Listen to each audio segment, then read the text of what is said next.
Nah, persoalan kita kan lapas kita bisa sampai lebih overloadnya 100 sampai 200%. Nah, ketidakpedulian daripada pemerintah daerah itu karena apa? Karena mereka menganggap itu adalah tupoksinya pemerintah pusat. Karena kementerian. Padahal yang dipenjara itu adalah masyarakat di daerahnya. Yang dipenjara adalah masyarakat kota itu lebih banyak daripada orang luar. Nah, ketidakpedulian itulah yang sebenarnya menyebabkan overloadnya lapas. Lalu orang lebih suka mempidanakan orang seolah-olah orang yang di dalam penjara itu adalah sampah. Nah, padahal orang yang di dalam penjara itu belum tentu sepenuhnya orang yang semurni-murninya, artinya senyata-nyatanya adalah dianggap sampah, sehingga bisa di-overloadkan sampai 200%, 300% mereka tidak peduli gitu. Nah, seharusnya ini jadi pemikiran pemerintah daerah, bagaimana pemidanaan orang itu menjadi lebih baik.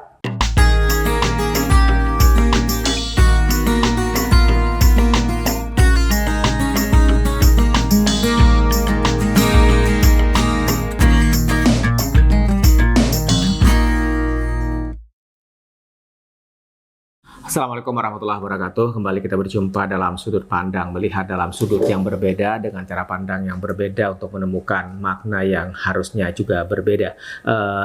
Kita berada di penghujung 2025 di Desember. Nanti di 2026 ada hal menarik kaitan dengan KUHP dan KUHP baru, di mana kemudian ini akan praktis berlaku Undang-Undang Nomor 1 Tahun 2023, di mana kemudian ini menjadi koreksi dari sejumlah persoalan dalam kaitan dengan bagaimana penerapan KUHP dan KUHP. Nah, itu yang kemudian akan menjadi bagian pengantar dalam diskusi kita dalam podcast kali ini. Saya sudah bersama dengan Ketua Gerakan Jalan Lurus GJL Kalimantan Selatan, ada Bang Anang Rosadeh. Waalaikumsalam, Bang Anang. Waalaikumsalam warahmatullahi wabarakatuh. Bang Anang, kita sering diskusi soal penegakan hukum. Lagi-lagi kalau kita bicara penegakan hukum kan bicara tentang bagaimana KUHP dan KUHP. KUHP dan KUHP ini praktis akan berlaku nanti di Januari 2026. Nah, ada hal yang kemudian kalau kita lihat membutiri itu, misalnya nanti soal bagaimana kita melihat fenomena lapas hari ini. Lapas yang sangat over kapasitas, dan itu terjadi di mana-mana. Dan overnya ini kan sudah sangat luar biasa. Tidak hanya lagi misalnya 1.000 menjadi 1.200, tetapi sudah berkali-kali lipat. Nah, ini kan kaitan dengan pemidanaan yang hari ini marak misalnya. Nah, bagaimana kemudian di KUHP dan KUHP itu kan juga mengatur soal misalnya ada ketentuan-ketentuan misalnya mendorong yang namanya restoratif justice untuk hal-hal tertentu yang kemudian misalnya itu bisa dilakukan. Belum lagi misalnya ada pemidanaan lain. Nah, Bang Anang melihat bagaimana angin segar dari KUHP dan KUHP baru itu? Jadi memang ini kan nanti berlaku di bulan Januari ya. Nah, jadi memang ada pemikiran di dalamnya bagaimana tentang mengedepankan tentang restoratif justice, mengedepankan tentang hal-hal yang tidak punishment tapi yang dulunya represif sekarang kan beralih kepada restoratif gitu. Nah, tapi kan di posisi-posisi ini ketika landasannya misalnya akibat banyaknya orang dipidanakan, padahal namanya lembaga permasyarakatan, artinya membuat orang itu menjadi masyarakat. Bisa kembali ke masyarakat. Kembali ke masyarakat, bermasyarakat, makanya namanya kan lapas. Nah, persoalan kita kan lapas kita bisa sampai lebih overloadnya 100 sampai 200%. Nah, ketidakpedulian daripada pemerintah daerah itu karena apa? Karena mereka menganggap itu adalah tupoksinya pemerintah pusat. Karena kementerian. Padahal yang dipenjara itu adalah masyarakat di daerahnya. Yang dipenjara adalah masyarakat kota itu lebih banyak daripada orang luar. Nah, ketidakpedulian itulah yang sebenarnya menyebabkan overloadnya lapas. Lalu orang lebih suka mempidanakan orang seolah-olah orang yang di dalam penjara itu adalah sampah. Nah, padahal orang yang di dalam penjara itu belum tentu sepenuhnya orang yang semurni-murninya, artinya senyata-nyatanya adalah dianggap sampah, sehingga bisa di-overloadkan sampai 200%, 300% mereka tidak peduli gitu. Nah, seharusnya ini jadi pemikiran pemerintah daerah, bagaimana pemidanaan orang itu menjadi lebih baik. Tidak hanya bersifat menghukum, makanya ada dalam KUHP baru ini kan sifatnya restoratif.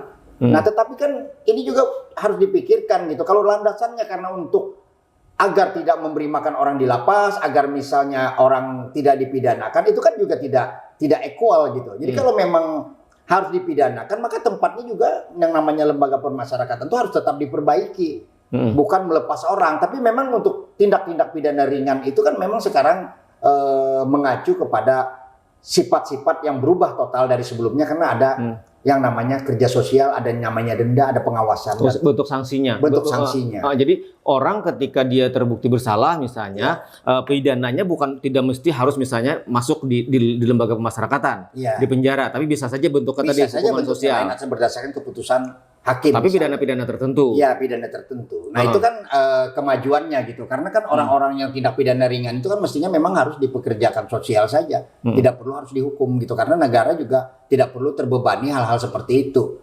Nah, jadi kan itu ada kemajuan di sisi itu. Nah, itu karena kalau menyerahkan kepada orang, maka tentu ini juga tidak bisa dilakukan serta-merta. Harusnya sistem yang diperkuat. Nah, yang dipersoalkan itu kan termasuk misalnya tentang hukuman mati. Ya.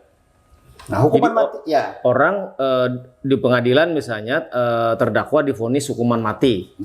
Artinya dia sampai mati kan ada di dalam Ya. di dalam penjara. Mati, Nah, iya. itu hukuman mati. Eksekusi. Iya, eksekusi, bukan hukuman seumur hidup. Bukan. Nah, jadi di dalam hukuman mati sebelumnya itu kan artinya orang dapat dieksekusi gitu. Kalau misalnya gerasinya ditolak, misalnya dia sampai pada gerasinya ditolak, Sampai upaya hukum terakhirnya. sampai upaya hukum terakhir. Nah, di dalam KUHP baru ini kan ada yang namanya apabila di dalam 10 tahun orang tersebut berkelakuan baik, maka hukuman mati itu dirubah. Karena memang hukuman mati ini kan ditentang semua pihak karena hak hidup itu kan dijamin oleh undang-undang. Nah, bukan orang yang berhak mencabut nyawa orang lain itu yang kecuali Allah Subhanahu wa taala, kan itu konsepnya. Nah, sehingga pemindanaan mati ini dianggap sesuatu yang melanggar hak asasi manusia. Nah, tetapi di dalam perubahan hukuman mati menjadi hukuman seumur hidup, itu potensi untuk jahat itu juga ada nantinya. Karena itu kan pengawasan itu kan diserahkan kepada kepala lapas. Nah, lalu siapa yang indikatornya misalnya orang tersebut berkelakuan baik dari hukuman mati lalu berubah menjadi hukuman seumur hidup? Apakah misalnya hukuman mati ini akan lebih banyak kan untuk merubah hukuman seumur hidup? Karena semua itu kalau bergantung dengan manusia itu pasti bias, pasti dapat menyeleweng. Nah, harusnya tidak boleh tergantung seperti itu. Ini yang menjadi kekhawatiran kita ketika perubahan itu, walaupun orang banyak juga salah paham gitu. Dikira seumur hidup itu ketika dihukum maksudnya umur saya misalnya 50 tahun, 60 tahun lalu hukumannya 60 tahun juga, atau hukuman waktu dihukum 20 tahun seumur hidup itu dianggap 20 tahun. Nah, seumur hidup itu pengertian adalah seumur hidup sampai mati di penjara. Jadi bukan usia pada saat dia divonis, dijatuhi vonis. Bukan usia pada saat dia divonis lalu diartikan kalau 20 tahun umurnya pada saat itu berarti 20 tahun tambah 20 tahun 40 tahun dia bebas, tidak seperti itu. Seumur hidup itu memang hukuman alternatif pengganti hukuman mati sampai mati di penjara gitu. Nah, itu esensinya. Tetapi penyelewengan bias daripada undang-undang ini ketika memberikan kewenangan kepada penilaian orang, maka itu bahaya. Artinya itu juga harus diawasi bagaimana kemudian misalnya orang ketika dulu divonisnya misalnya hukuman mati dalam 10 tahun kan tidak langsung dieksekusi kan, berarti mana? Tidak. Artinya kan dia menunggu sampai 10 tahun. 10 tahun. Nah, artinya di tahun ke-10 itu Nah, dinilai. Nah, sekarang siapa yang menilai itu? Kan kepala lapas. Saksinya dari mana misalnya? Menyatakan orang itu berkelakuan baik. Nah, sekarang aja jadi peredaran narkoba di dalam situ berjalan, semuanya di dalam lapas itu tidak karuan. Tapi prinsipnya Bang Anang setuju bahwa kemudian orang kalau kemudian tadi kan bicara soal hukuman mati itu kan melanggar kata Bang Anang tadi kan terkait dengan hak hidup. Artinya setuju-setuju saja kalau kemudian hukuman mati itu berubah menjadi seumur hidup. Tetapi ada ruang di mana kemudian itu harus terkontrol. Ini yang repot, maka dari itu mengontrol ketika kekuasaan di tangan mereka itu sangat sulit. Makanya saya selalu mengaitkan dengan undang-undang pembatasan transaksi tunai. Semua itu kan berpotensi untuk korup. Nah, kalau misalnya ada penyalahgunaan kewenangan, misalnya lalu merubah hukuman itu karena misalnya berdagang nanti surat kelakuan baik. Nah, itu kan buat apa? Pasti duit kan? Nah, duit itu hanya bisa dikunci kalau misalnya dia tidak bisa menyimpan duit itu dari sumber yang tidak sah. Itulah pentingnya kenapa saya selalu menekankan. Saya selalu menekankan single identification number, SIN. Kedua, undang-undang pembatasan transaksi tunai. Lalu pencatatan pelepasan aset. Lalu pemutihan. Dan ini pemberatan hukuman. Memang di dalam KUHP itu kan ada pemberatan hukuman. Itu kan memang sepertiga daripada hukuman yang normal gitu.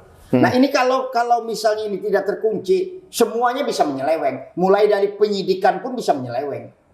Itu apa?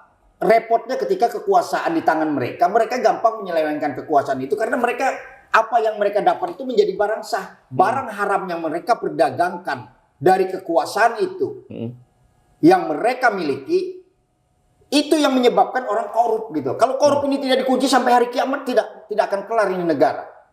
Nah itu kalau misalnya memberantas korupsi mengandalkan dengan KPK, tidak ada harapan KPK itu. KPK itu kan isinya manusia semua. Apa yang dilakukan KPK selama ini? Anggaran mereka diperbesar dalam rangka anggaran supervisi. Jadi harusnya Anggaran sistem yang pengawasan. dibangun.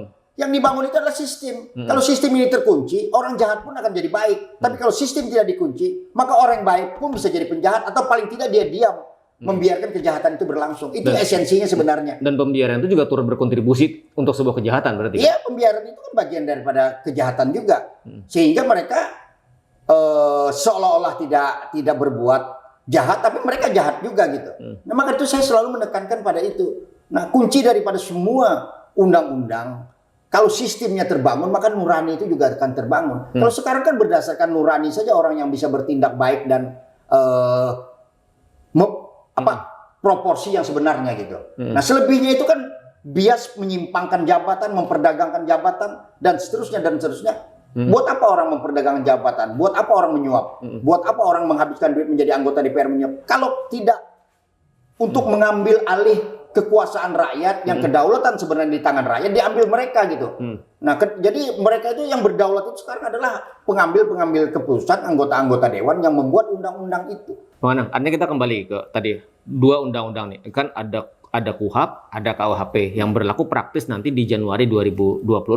Artinya ini kan sebagai sebuah koreksi dari penegakan hukum selama ini. Bagaimana penghukuman dan segala macam, termasuk tadi penghukuman. Tidak semua harus berakhir di penjara, tidak semua harus berakhir di lembaga pemasyarakatan. Tapi ada hal yang tadi sifatnya misalnya, tadi ada penghukuman sosial, kemudian ada di restoratif justice dan segala macam. Ini sesungguhnya jalan-jalan yang disiapkan, jalan-jalan yang bisa dipilih untuk kemudian untuk pidana-pidana tertentu. Tapi untuk pidana-pidana yang kemudian luar biasa kan juga tidak boleh. Misalnya korupsi ya tidak boleh juga misalnya seperti itu. Nah, artinya kan lagi-lagi ini soal bagaimana kontrol. Nah, sekarang tadi kan ada yang menarik nih Bang Anang di awal soal misalnya pemerintah daerah bahwa imigrasi pemasyarakatan itu kan hari ini ada di bawah Kementerian Menteri Imigrasi dan Pemasyarakatan kan. Nah, artinya kemudian bahwa betul ini kan ini vertikal nih. Tapi dia kan ada di daerah-daerah, ada di semua kabupaten kan, lapas-lapas itu. Nah, artinya harusnya pemerintah daerah, Bang Anang awal tadi, kan juga berkontribusi dalam rangka kemudian bagaimana memperhatikan soal beban lapas kita yang ketika overload, ada beban keamanan, ada beban makan segala macam di situ, pembinaan dan segala macam. Pemerintah daerah harusnya hadir di situ. Itu memang harusnya hadir gitu. Tapi otak busuknya itu kan menganggap orang yang di penjara itu adalah orang yang quote and quote adalah sampah-sampah yang dibiarkan aja gitu. Tidak perlu dibina, bisa aja sendirinya mereka di dalam lapas itu. Hingga pemerintah daerah itu bergantung seolah-olah ketika dia vertikal mereka tidak berpikir lagi untuk menyediakan lapas yang baik gitu. Ini urusan pemerintah pusat. Ini urusan pemerintah pusat. Padahal kan pola hibah bisa dilakukan. Kenapa tidak bisa dilakukan? Pola hibah itu bisa dilakukan. Biarpun vertikal sekalipun. Nah itu otak yang menganggap bahwasanya orang di penjara itu adalah orang yang bersalah total, yang sepertinya tidak bisa tobat. Yang di luaran itu lebih jahat lagi sebenarnya, tidak memikirkan nasib orang lain itu. Bang Anang, artinya di situ kalau kita bicara peran pemerintah daerah harusnya APBD juga bisa digunakan dalam rangka tadi bisa masuk di situ. Sangat bisa. Maka itu dengan KUHP baru ini kan ada persoalan-persoalan tentang kerja sosial. Artinya kemungkinan dititipkan di perusahaan, kemungkinan dititipkan di sektor-sektor real pekerjaan misalnya di bengkel-bengkel misalnya. Petugas kebersihan tersendiri. Jadi petugas kebersihan kota misalnya pekerjakan di situ. Iya, petugas kebersihan dan seterusnya. Berarti pemerintah daerahnya harus memahami KUHP ini bahwasanya ini sudah melibatkan orang banyak gitu. Melibatkan pemerintah daerah yang berpikir juga tentang rakyatnya yang dipidanakan. Jangan berpikir tentang stadion yang bertriliun-triliun. Nah, itu esensinya. Apalagi ini sekarang urusan rakyat soalnya. Iya, kalau kita bicara urusan rakyat, apalagi sekarang fiskal kita 2026 itu kan tidak baik-baik saja kan, Bang. Ada soal efisiensi, ada hal-hal yang harusnya yang lebih kita utamakan, misalnya hal-hal dasar masyarakat nih, pendidikan, kesehatan, infrastruktur. Apalagi sekarang mendukung misalnya Astacita Presiden misalnya. Nah, bukan kemudian untuk tadi membangun yang sifatnya mercusuar. Waktu saya selalu mengatakan, mungkin ini ekstrim ya, orang-orang pejabat yang membangun pembangunan yang tidak penting, yang tidak baik buat rakyat, tidak dibutuhkan oleh rakyat, hanya sebagai hal-hal yang fenomenal belaka, itu mereka membangun berhala-berhala di dunia ini. Itu konkretnya. Karena itu mereka bertuhan dengan bangunan itu, seolah-olah bangunan itu akan menjadi mercusuar, itu tidak ada gunanya. Anda lihat 180 miliar, 0 kilometer. Lalu ada masjid di perkantoran. Lalu apakah saya menentang masjid itu? Tidak.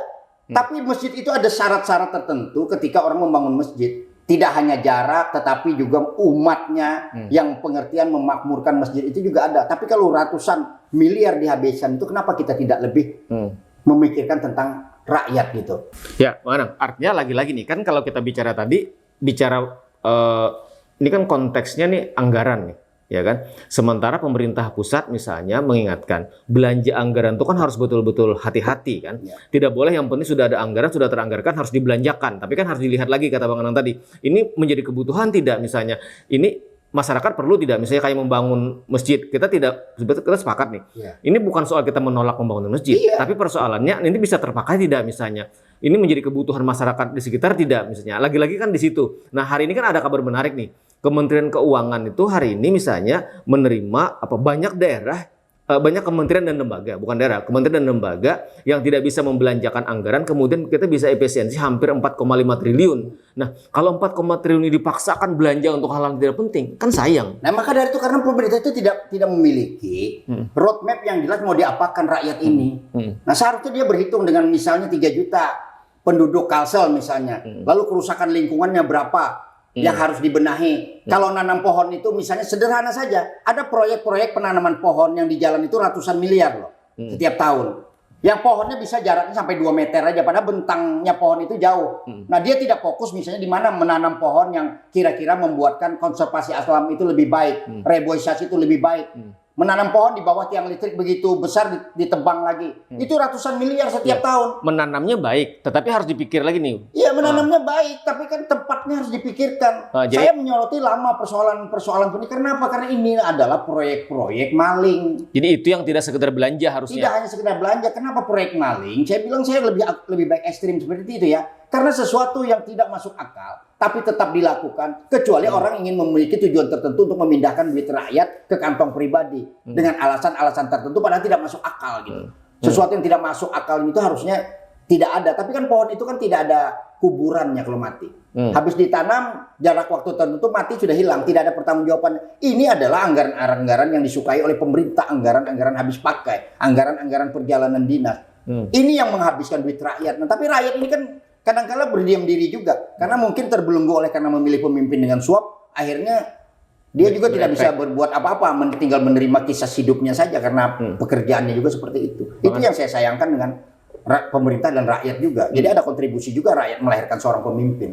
Bang Anang, artinya kalau model-model belanja yang seperti itu tadi, maka kita setuju dengan kemudian pemerintah pusat tahun depan itu melakukan efisiensi pemangkasan. Ya memang harus dilakukan, daripada misalnya belanjanya tapi dengan model-model seperti itu hanya sekedar belanja tapi kemanfaatannya seperti apa. Nah, cuma pemerintah hati-hati juga, pemerintah daerah harus kuat. Kalau alasan pemerintah pusat menarik misalnya TKD dan seterusnya dengan alasan efisiensi, di Jakarta mereka efisien nggak? Artinya sama-sama. Ya, kalau di Jakarta dia juga menggunakan yang tidak karuan, misalnya sama aja malingnya juga seperti itu. Nah, itu saya lebih baik bicara agak keras sedikit gitu, karena memang orang-orang ini sudah tidak bisa lagi dibicarakan dengan bahasa yang halus gitu. Karena memang yang tidak fundamental itu memang satu-satunya memang memindahkan uang rakyat ke kantong pribadi dengan alasan apapun, bahkan alasan keagamaan sekalipun. Nah, itu yang saya kemarin itu selalu protes gitu ketika mereka membangun tempat ibadah. Lalu apakah pertanyaannya real membangun tempat ibadah untuk menyadarkan umat ataukah hanya sekedar simbolisasi bahwasanya seolah-olah dia itu adalah Islam gitu. Kan ini kan lebih banyaknya kepada agama kita. Nah, itu seolah-olah gitu. Jadi seolah-olah bahwasanya lebih Islami, lebih baik, lalu membangun pada masjidnya sendiri tidak makmur. Makna dari memakmurkan masjid, syarat-syarat tertentu yang tidak terpenuhi, tapi kan tetap saja dilakukan. Lalu siapa yang berani protes? Karena kalau protes kan dianggap tidak beragama gitu. Padahal bukan itu poinnya. Bukan itu poinnya. Poinnya itu bagaimana efisiensi itu dilakukan, tidak menghambur-hamburkan uang dengan hal-hal yang tidak penting. Dengan mengatasnamakan simbol-simbol yang tadi sensitif. Jadi itu poin penting bagaimana kita mengingatkan hati-hati dalam menggunakan anggaran. Jadi kita tadi di awal bicara tentang KUHP dan KUHP, tetapi ujungnya lagi-lagi ada pada prinsip undang-undang ini tadi. Prinsip-prinsip itu kan semua kan berkaitan dengan undang-undang tadi. Karena kan kalau ada terjadi sesuatu, kan tentunya kan undang-undang ini yang bekerja. Tapi ketika loophole atau lubang-lubang di dalam undang-undang ini bisa disalahgunakan, itu juga menjadi hal yang korup akhirnya. Nah, itu poinnya. Jadi poinnya itu adalah ketika misalnya orang-orang aparat penegak hukum dimanapun, kalau memang mereka ingin istilahnya lebih baik dan benar, itu tidak tergantung hanya kepada KUHAP. Bertanyalah juga kepada hati nurani, sehingga yang namanya restoratif justice itu adalah pertimbangan nurani, tidak hanya pertimbangan akal. Dan kita dukung itu. Iya. Tinggal bagaimana kita melakukan pengawasan. Termasuk tadi soal misalnya Bang Anang setuju bahwa hak hukuman mati tadi atau mencabut nyawa orang itu kemudian nanti ada ruang untuk kemudian dia bergeser berpindah menjadi hukuman seumur hidup. Tetapi bagaimana penerapannya itu yang juga harus kita awasi. Oke, baik, terima kasih Bang Anang, dan mudah-mudahan ini bagian dari perspektif lain bagaimana kita melihat persoalan-persoalan yang terjadi hari ini, termasuk tadi yang menarik dan perlu kita mengingatkan soal hati-hati dalam belanja anggaran. Jangan belanja anggaran dengan menggunakan simbol-simbol yang sensitif, seolah orang ketika mengkritik berbicara seolah-olah melawan arus kebanyakan orang. Tapi sesungguhnya kita ingin belanjalah yang benar, belanjalah yang taat aturan, kepatutan dan kepantasan. Kira-kira kan seperti itu, Bang Anang. Karena itu duit rakyat. Jadi pemimpin itu tidak memiliki duit gitu. Kalau duitnya duit pribadi silakan. Kalau duit pribadi mau bangun apa aja silakan gitu. Tapi kalau itu duit rakyat, tolonglah. Dijaga, ambil yang memang hak yang diberikan oleh rakyat, yaitu gajinya dan tunjangan. Oke, baik, terima kasih Bang Anang. Demikian tuntas sudah kebersamaan kita dalam sudut pandang kali ini. Diawali dengan kita bicara tentang KUHAP dan KUHP, tetapi sesungguhnya kita tidak hanya bicara itu, tapi ada banyak hal. Tadi ada Bang Anang bicara tentang prinsip-prinsip sistem hukum, tadi ada pembatasan transaksi dan segala macam. Termasuk yang paling akhir adalah kepada pemangku kepentingan hari ini, misalnya para pejabat kepala daerah, untuk hati-hati dalam menggunakan anggaran. Kritik yang sering disampaikan Bang Anang sesungguhnya adalah untuk mengingatkan, karena ini adalah uang rakyat, ini adalah uang publik, maka hati-hati, ada pertanggungjawaban di situ. Gunakan sesuai dengan ketentuan yang ada. Terima kasih dan wassalamualaikum warahmatullahi wabarakatuh.